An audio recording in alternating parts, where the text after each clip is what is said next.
tu fas agricultura ecològica si segueixes unes regles, és a dir, si no tires una sèrie de productes químics i tot això. Però dins de l'agricultura ecològica n'hi ha moltes maneres de fer agricultura.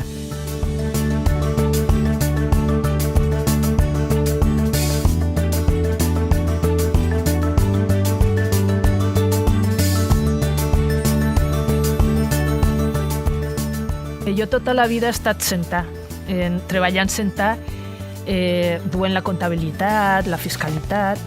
Aleshores, quan em quedes sense faena i em planteges començar en el meló d'or i tot això, descobrís que és un món meravellós que m'encanta i acabes físicament cansat perquè fas faena dura, no? I pesada, però al mateix temps el trobes molt satisfeta, molt a gust. Jo no ho canviaria. De fet, m'han eixit alguna oferta de faena i he dit que no, perquè no ho canvia per res del món. A mi m'encanta. Procurem plantar varietats tradicionals. Així som 4 companys.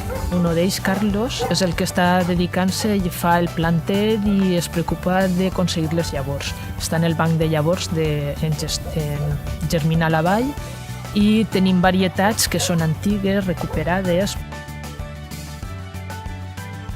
Volem recuperar les varietats que s'han plantat sempre així, entre altres coses perquè són les més adaptades a la zona.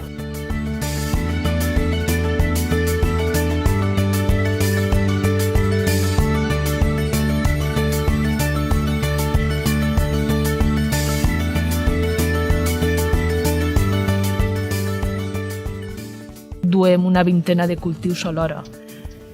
Clar, això és difícil de gestionar, però això ens dona que no estem lligats a ningú. Nosaltres així es dividim les tasques. Jo me dedico més a vendre, aleshores estic dilluns, divendres i dissabte al Mercat Municipal d'Ontinyent.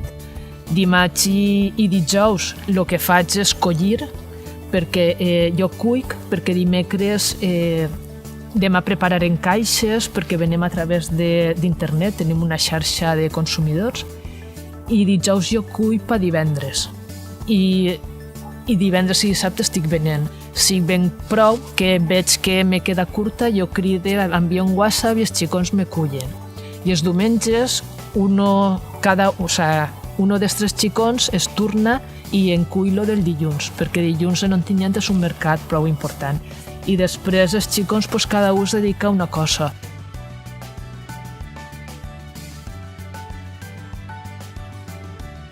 Recuperar els sabors que nosaltres teníem de menuts i que això no ho pots trobar. I altre i molt important és la biodiversitat, perquè en cada zona tenien les seues plantes autòctones adaptades al territori, aleshores són més resistents, gasten menys recursos. Conforme ens va coneixent la gent, acudix més i anem venent més. Es agrada moltíssim. A més, jo recorde l'expressió d'una dona de la meva edat, quan vaig dur la col tendral, la farcol de la Puríssima, perquè són unes farcols enormes, que la va veure i va dir: és la que feia mon tio quan jo era xicoteta. El nostre model de negoci, tu dins de l'agricultura pots tindre diversos models de negoci. Nosaltres hem apostat per un que és molt difícil, que és vendre directament a la gent. I és difícil perquè per a vendre directament a la gent tu tens que tindre molts de cultius. I per tindre molt de cultius, en agricultura ecològica tu no pots plantar sempre el mateix, tens que anar rodant. Tinc la sensació de que estic reconciliant-me un poc en la terra, no? En les nostres tradicions, recuperant l'horta, perquè el que esteu veient estava totalment tern i com podeu veure és un verger, tenim moltíssima biodiversitat. Jo a vegades quan m'endugues en sisams al mercat tinc que apartar perquè tinc marietes o tinc caragols, això es venen en els sisams de sèrie. I això veig que la terra és el futur i que tenim sí o sí que apostar per ella. I diuen que en el bancal no tens estrès i és mentira. T'estressa moltíssim perquè tens moltíssimes coses que fer, però és un estrès diferent a l'estrès d'estar davant d'un ordenador. Tu saps que tens que preparar els bancals, tens que plantar, tens que això depèn del temps, perquè bueno, si ha plogut no pots llaurar, per exemple, no? Però compensa, a mi me compensa moltíssim.